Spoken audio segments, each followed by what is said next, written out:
going to actually start first with a quick little update here.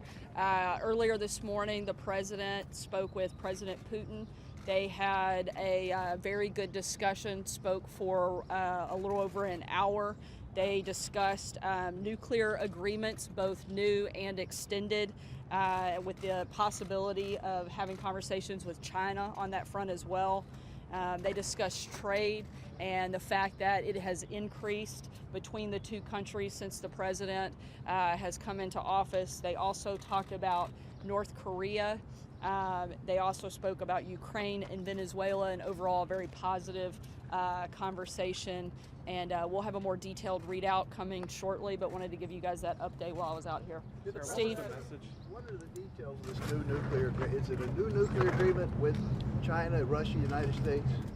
There was a discussion about having extending the current nuclear agreement, as well as discussions about potentially starting a new one that could include China as well.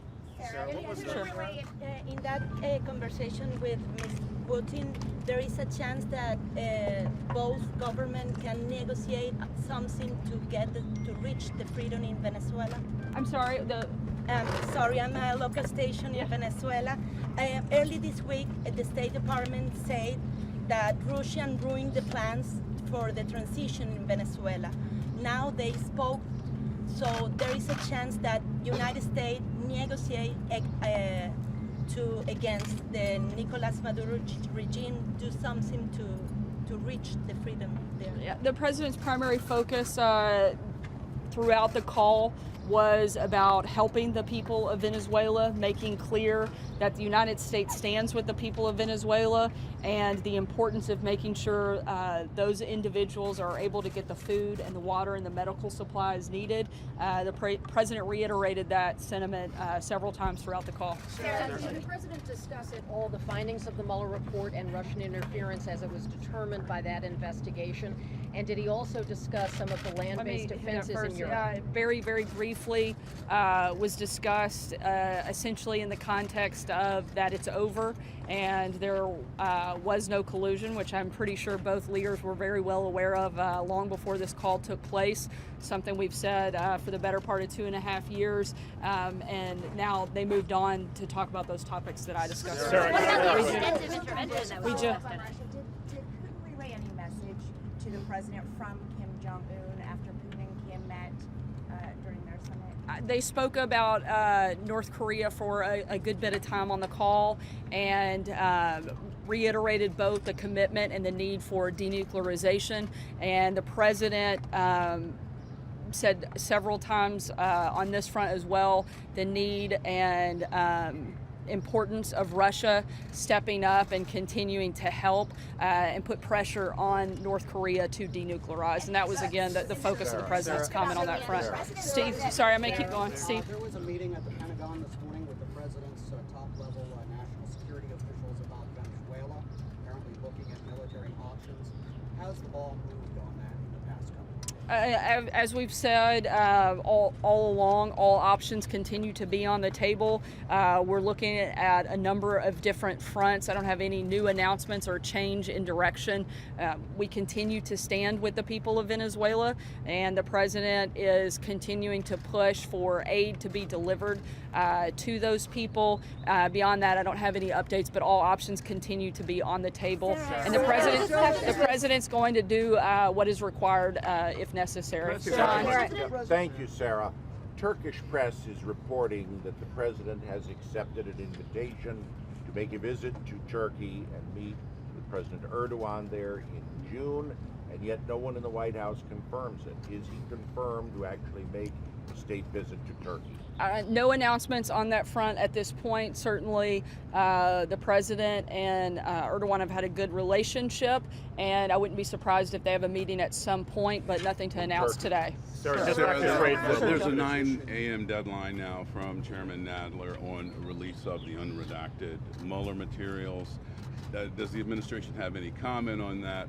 The letter sounded a bit conciliatory, though he's not giving up on the idea of. Well, I think that that's probably the only step Nadler has is at this point to be conciliatory. I think he saw how ridiculous and silly that he and his delegation looked yesterday.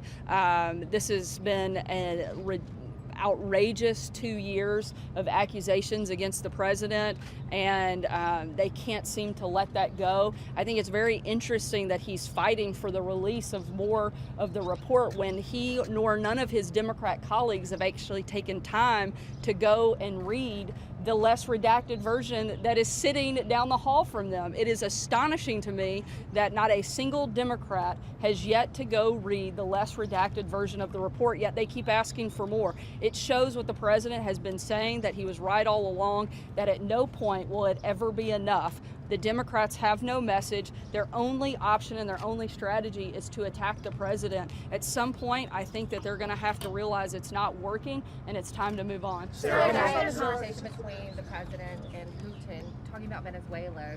Russia's been very supportive of the Maduro regime. Did the president make any progress on getting them to step off that support or help with the transition?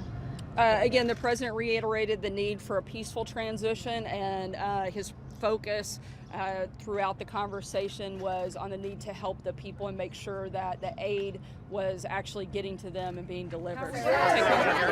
Take one last question. Has the White House formally instructed Don McGahn not to comply with congressional requests? I'm not aware of a formal conversation on that front. Thanks.